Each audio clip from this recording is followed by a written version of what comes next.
Joseph Stalin created a system of fear, control, and mass suffering, all while claiming to be building a workers' paradise. And his machine of destruction ran for decades. After the Russian Revolution, Stalin rose through the Communist Party by making allies and removing anyone who stood in his way.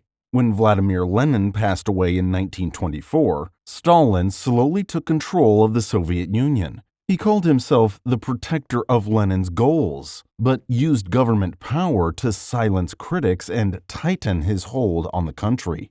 Between 1936 and 1938, Stalin launched the Great Purge, a campaign to remove anyone he thought might become a threat. The people targeted included soldiers, farmers, teachers, factory workers, government officials, and even children. Many were arrested with no real evidence. Over 1 million people lost their lives, and millions more were sent to freezing labor camps called gulags, where many didn't survive the lack of food, cold, and disease. Some were forced to confess to crimes they hadn't committed. Others simply disappeared. Even those who had once helped Stalin rise to power were taken away or eliminated. In the countryside, Stalin forced farmers to give up their land and join large farms run by the government. In Ukraine, many farmers refused. In response, government officials took their food, including grain and livestock, leaving little or nothing behind. This led to a famine called the Holodomor, which lasted from 1932 to 1933. Millions of people perished from hunger. Meanwhile, the government continued to ship food out of the region. Travel was restricted, so families couldn't even leave in search of help. Inside the cities, life was also dangerous. The government banned books, censored newspapers, and controlled art and music. Everything had to support Stalin and his message. People were watched by secret police. Saying the wrong thing, even in private, could lead to arrest. Children were told to report their own parents to the government. Fear was a part of everyday life. By the time Stalin's life ended in 1953, the Soviet Union had experienced mass arrests, state-created famine, forced labor, and the loss of nearly all personal freedom. But what if a leader didn't just try to control his people? What if he tried to erase everything and start from zero? That's what happened in Cambodia, when one man emptied the cities, banned education, and turned his own citizens into a radical attempt to rebuild society from nothing. Pol Pot led one of the most extreme and deadly social experiments in modern history. He wanted to erase his country, and in doing so, he turned nearly every part of Cambodian society against itself. Pol Pot came to power in 1975 as the head of the Khmer Rouge, a communist group that had been fighting in a civil war in Cambodia. Once they took control of the capital, they began forcing people out of cities at gunpoint. Hospitals were empty, schools were shut down, and entire families were forced into the countryside. The goal was to restart the nation at what they called Year Zero.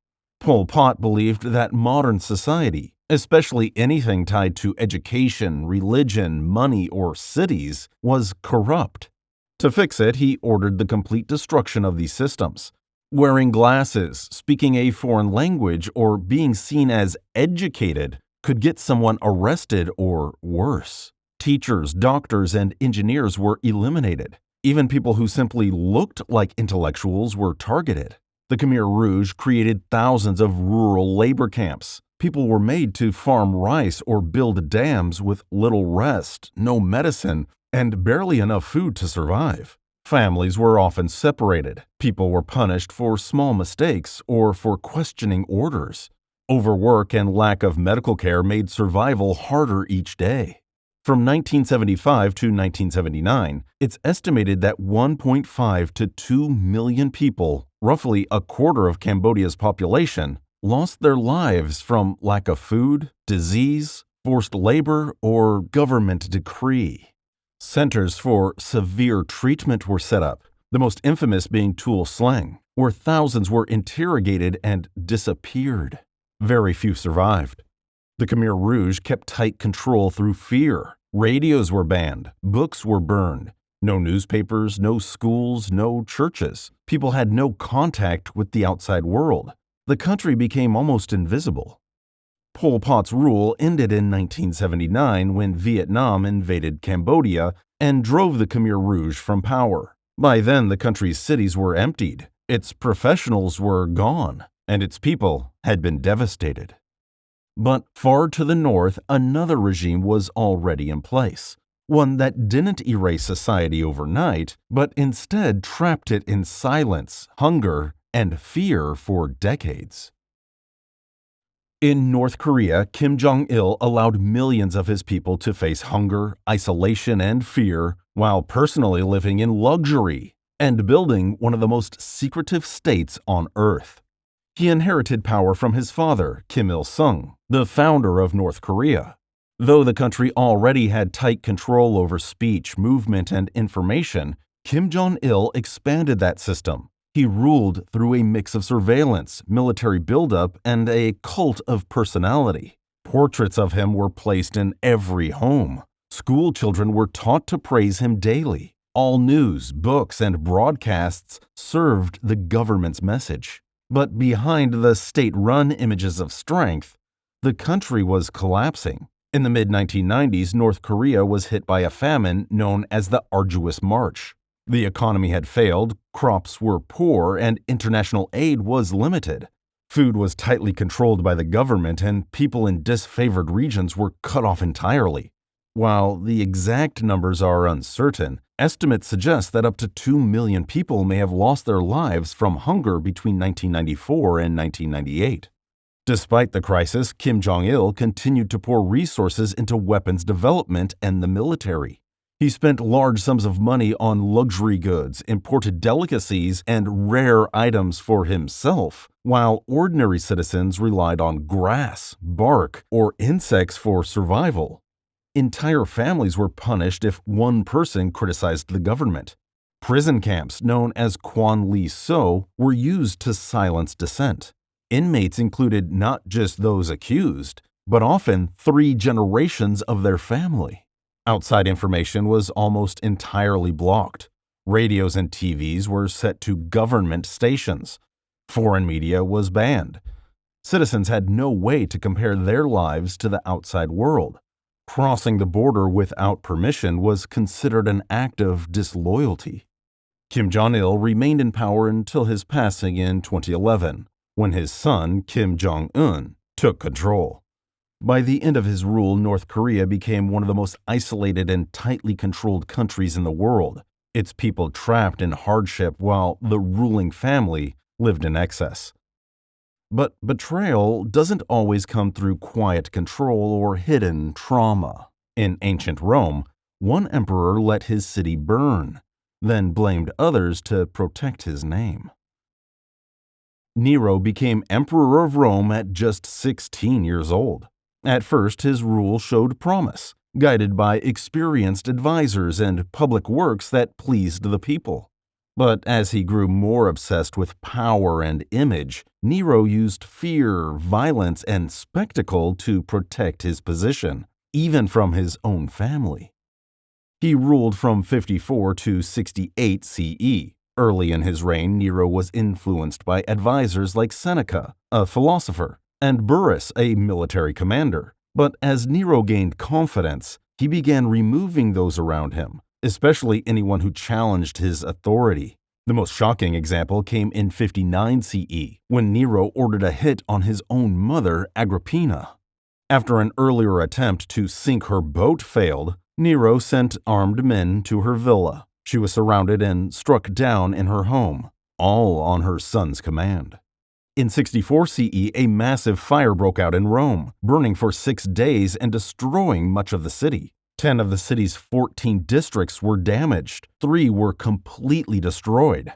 Ancient writers disagree on whether Nero started the fire, ignored it, or tried to help. But many believed he used the disaster as a chance to rebuild the capital to his liking, including constructing a vast new palace, the Domus Aurea, or Golden House. As suspicion turned toward him, Nero blamed the growing Christian community in Rome. Though still small, they were unpopular and easy to target. Many were arrested and publicly punished. Some were exposed to fire. Others placed in arenas to fight for their lives. This marked one of the first major crackdowns on Christians in Roman history. Nero's rule grew more brutal over time. Senators, writers, generals, and former allies were exiled or quietly removed. The treasury was drained by Nero's constant spending on performances, festivals, and construction projects. Rebellions began to rise across the empire, and support within the military collapsed. In 68 CE, facing revolt and completely isolated, Nero fled the capital. Hiding in a villa outside Rome, he ended his own life, marking the fall of the Julio-Claudian dynasty and leaving Rome in chaos. Centuries later, another leader would rise to prominence in the same country, promising national pride, then delivering dictatorship, racial laws, and war. Benito Mussolini promised to restore Italy's strength and pride. Instead, he dragged the country into disaster, sacrificing the lives and freedom of his own citizens in pursuit of personal power and empire. Mussolini rose to power in 1922 during a time of political unrest and economic struggle. He founded the Fascist Party and used a mix of propaganda and street violence to gain control.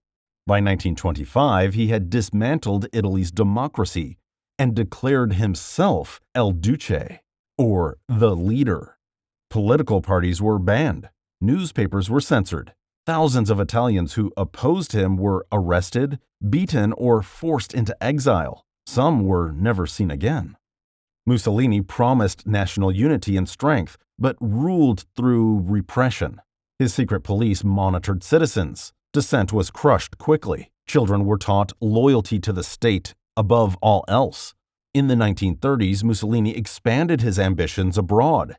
He invaded Ethiopia in 1935, using chemical weapons and brutal tactics against civilians. His forces destroyed villages and committed horrible acts against many people, often targeting women and children.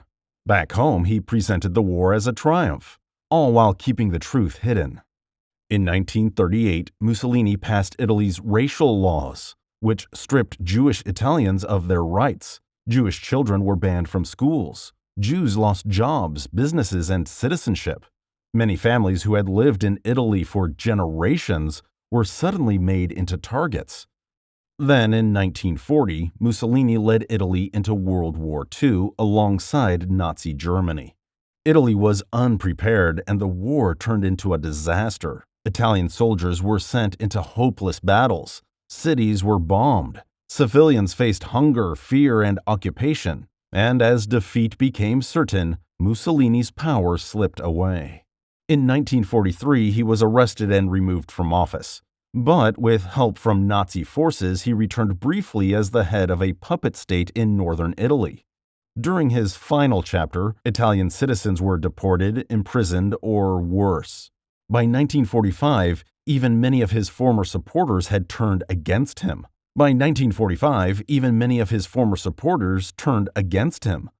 Mussolini tried to flee and was captured by Italian partisans.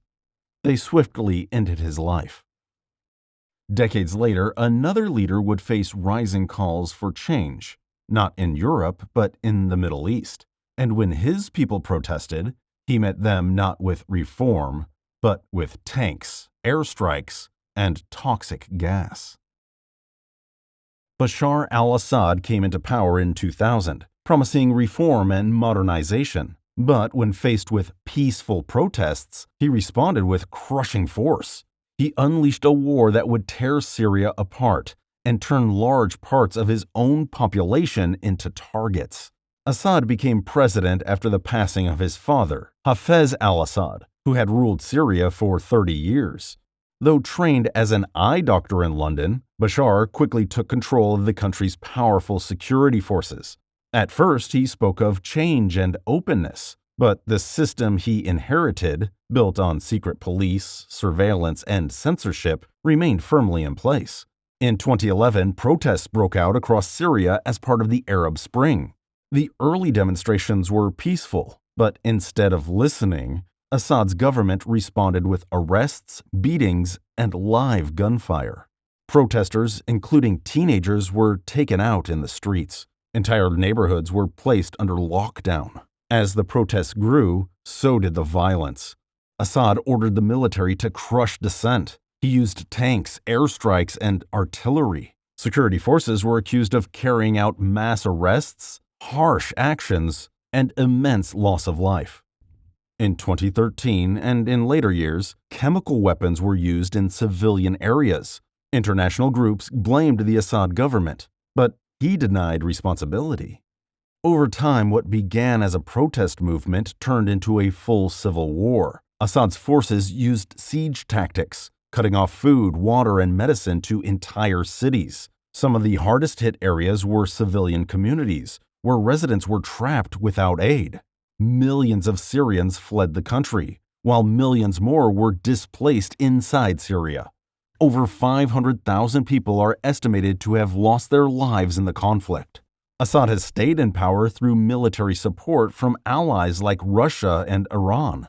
His government continues to control large areas of the country, though much of it lies in ruins.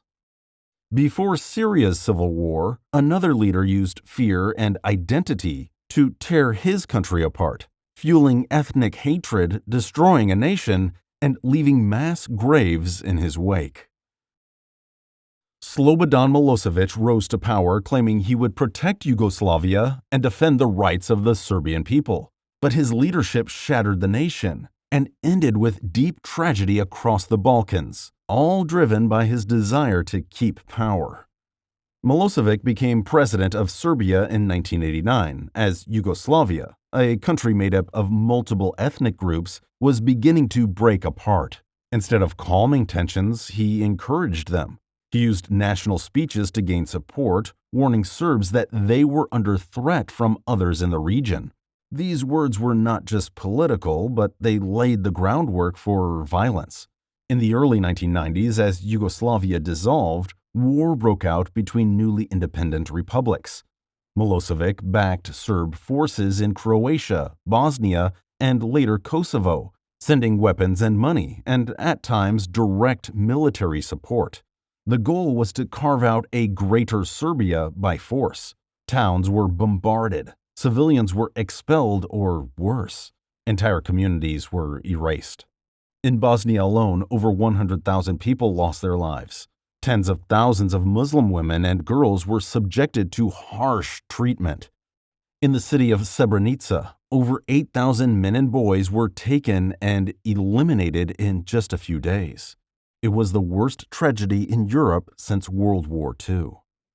Milošević denied responsibility, blaming local commanders or foreign enemies, but international courts later connected him directly to planning, support, and cover-ups. He used state media to spread hate, calling his actions self-defense. Meanwhile, economic sanctions and war crushed life in Serbia. Inflation soared, poverty spread. Citizens who once lived under a united Yugoslavia now faced isolation. In 2000, after years of unrest and stolen elections, mass protests forced Milošević to step down. He was later sent to The Hague for trial at the International Criminal Tribunal, but didn't survive in custody before the verdict was reached. Not every betrayal ends in open conflict. Some take place behind a curtain of control, where a leader drains a nation from the inside, all while demanding applause. Nicolae Ceaușescu ruled Romania for over 2 decades, presenting himself as a man of the people. In reality, he built a cult of personality and isolated the country, all while he and his wife lived in luxury and millions of Romanians sank into poverty.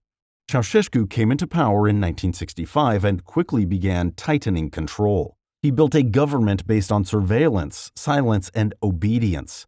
The Securitate, one of the most feared secret police forces in the world, kept watch on the population.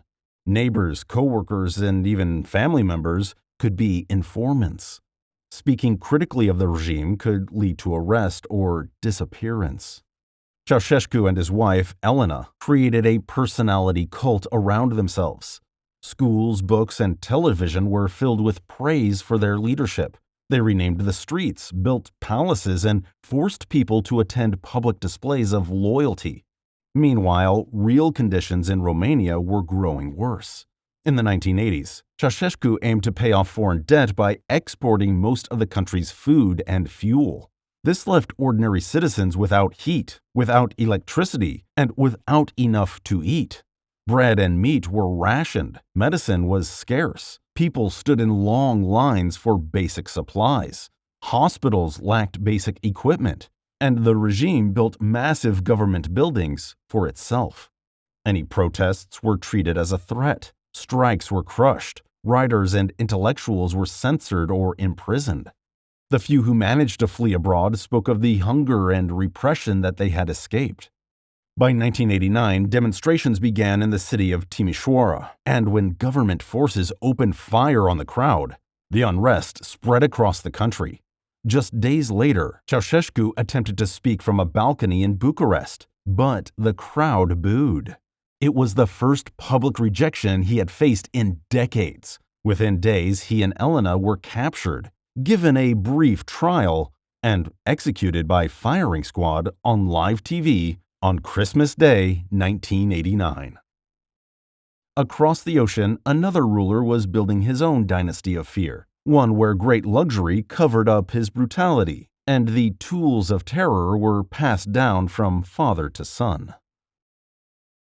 Jean-Claude Duvalier, known as Baby Doc, inherited power from his father in 1971 and continued one of the most brutal family dictatorships in the Western Hemisphere. He became president of Haiti at just 19 years old, after the passing of his father François Duvalier, or Papa Doc. Though some hoped his son would bring change, Baby Doc continued the same system of terror. Power stayed concentrated in the presidency, and opposition was crushed. The feared secret police, known as Tonton Macoute, operated outside the law. They carried out harsh acts and simply ended countless lives. No one was safe, not political opponents, not journalists, not everyday citizens who spoke too freely. Duvalier kept the country in a state of fear while funneling state funds into private bank accounts. He lived in luxury, importing designer clothes, expensive cars, and gourmet food, while most Haitians faced deep poverty, unemployment, and failing public services. Hospitals lacked medicine, schools were underfunded or out of reach for many families, and the government offered no real plan for improvement. Corruption was woven into daily life. Bribes were expected. Smuggling and government theft were common. International aid often disappeared before it reached those in need. Even as foreign governments criticized his rule, Baby Doc kept power by silencing opponents and rewarding his loyalists. In 1980, his lavish wedding to Michelle Bennett, held at state expense, outraged the public. In 1986, after years of unrest, Baby Doc was forced to flee Haiti. He left with suitcases of cash and settled in exile in France.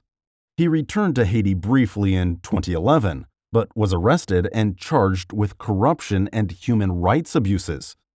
He passed away in 2014 without ever facing trial. Thank you for watching the video and making it to the end. I hope you enjoyed it. If you want to go deeper into betrayal on a more personal scale, check out our other video, The Most Notorious Traitors Explained. And if you want to see more videos like this in the future, please subscribe and give us a like. It really helps the channel grow. Thanks again. See you next time.